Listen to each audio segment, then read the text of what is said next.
Hey beer lovers, and welcome to another beer log, and welcome to what the beer log was supposed to be. It was supposed to be kind of a beer news, beer commentary kind of concept, but it just turned into us getting pissed in various locations. I mean, look at The this. story's good. And Look at this egg guy. It must be, Wisdom is what's he rare. called? Who's the egg that fell off the wall? Humpty Dumpty. Look.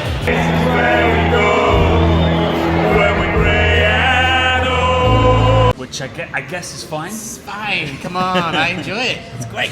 But this is legit beer news. This is an exciting new style. This is something different. It is something Very different. A different IPA. Whoa, Who come knew on. that we Who could doesn't like mix it up? IPAs? I know. I hear they're the next big thing. Well, this one might be, although the jury is still out. So this is a brand new style of beer. We think this is either the first or the second of this style brewed in the UK. So this is called Napa, a Brut IPA. And when you say brute, you don't mean like... No, "Ooh, I'm a brute." it's not got an E on the end. Right. It's Brut, as in champagne. Ah. So this particular style was developed in San Francisco. I think possibly at Cellar Maker, which we went to. There's a video at the end, best places to drink in San Francisco. And I guess they got kind of sick of like the really sweet side of New England IPAs. So we got too sick of the bitter in West Coast, so we took all of that out and we've ended up a bit too sweet. Too sweet, yeah. But we got the juiciness. So Brut IPA is supposed to be juicy, but dry. super dry. Can you have juicy and dry? Well, so that they had to bring in a special thing called amyglucosidase. Yes, good think. pronunciation. And that is an enzyme which they put into the mash, and what it does is it breaks down all the remaining starch that wasn't broken down in the mash.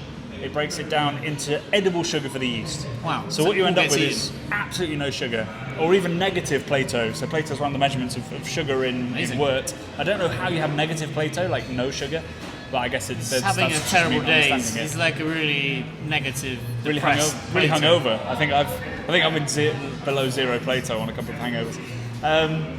So the idea is you end up with a really dry beer, but it's been hopped in a similar fashion to most New Englands. So we have not tried this style, and we have not tried this beer. We've got 2 cans, because I think if you're trying a new beer, you should always buy 2 just in case one of the cans is messed up, or in case you froze it, or in case it explodes, or lots of other reasons. Always buy 2 if you're trying something new. Always buy 2. Yeah. Buy Like 2 if when you're I trying buy new. trousers, always buy 2 pairs.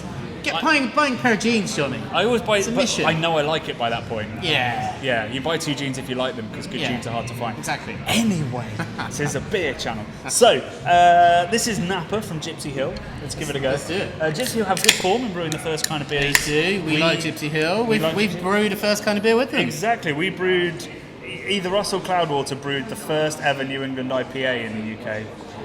Hey, So Gipsy it's Hill not a bad do company, have, is it? It's not. They do have good form.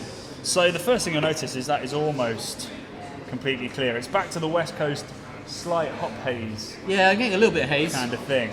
It's got a bit of that champagne-y yeast kind of It vibe, does doesn't smell it? dry. There's no sweetness, but there is a. So what have we got? We've got Nelson Sauvin, Wahiti, and Kahatu. So they've gone for wine-influenced hops here. Well, in the Nelson Sauvin they have. That's going to have some white grape kind of character to it already, and I'm getting it's a little bit earthy, a little bit grassy, but it's also got that kind of juice that you'd want. But it's quite subtle. Yes. It's not in your face not kind of New massive on the England nose, IPA kind of thing. No.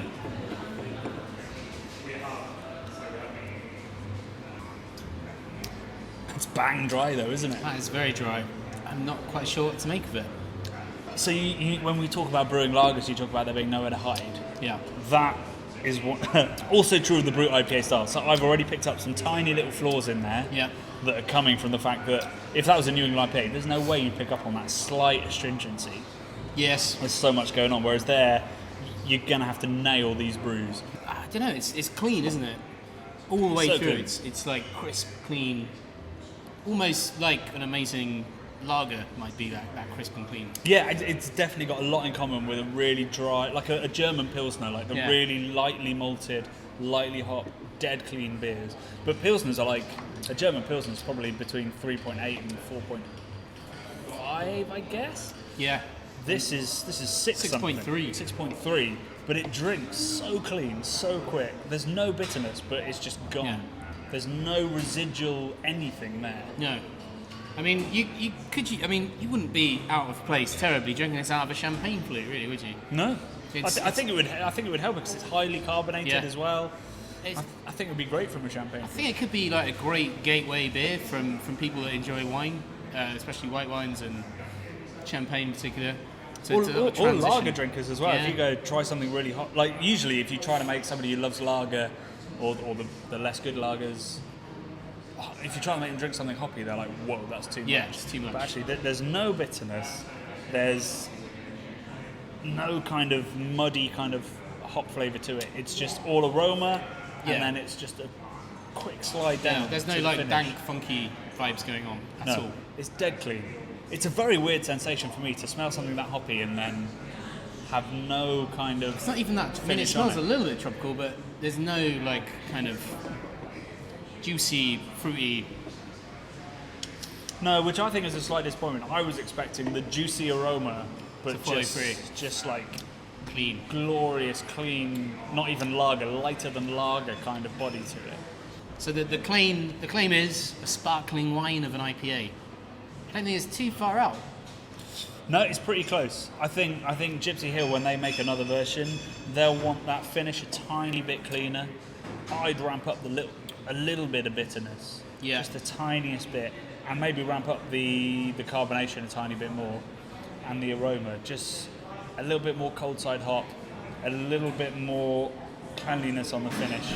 Yeah, I don't know. Maybe a little bit of lagering time would really help these beers. But I see why this is starting to take off on the east and west coast of America. Like after so much time, beer is cyclical. Yes. Or like, I talk about it like a guitar string where you strum it, and we went bitter extremes, and then we went no bitterness extremes, and now we're trying to find our way back to the middle.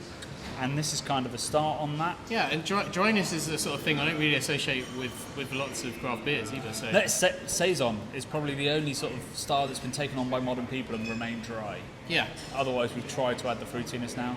So it's a really interesting development. I'm excited by where it's going to go. I don't think this is the new New England IPA. No. But I mean, it'd be interesting to know what they do with that aminoglycosaminase days. So close. Because I mean, if you put that in different styles, what would it do if it eats through? It could be interesting. If you in a different style, if you eat through all of the starch. In a saison, it might be quite interesting if you were like, the saison's not dry enough, because a lot of saisons do have quite a lot of sweetness. Even saison du pont. It's an interesting idea that they've come up with. I'm slightly sceptical of how many breweries are going to be able to carry it off. Like with the New England trend, you've got a lot of people that couldn't make New England IPA, make a New England IPA. This, you're going to have to be a fucking good brewer. Yeah. And I think Gipsy Hill done really well for a first batch, and I hope they do another and get that juice up and get that finish cleaner. Guys, thank you for tuning in. Let us know any Brut IPAs that you've had and what you think of them. And if you know where to get them, we'd love to get our hands on a couple more. Maybe do a proper sofa session. Send us some, guys. Breweries, send us some. I hear Odyssey, who makes some great IPAs, made one over here, so maybe we'll try and track that down next. Guys, thank you very much. Please subscribe, please follow, and please check out our Patreon.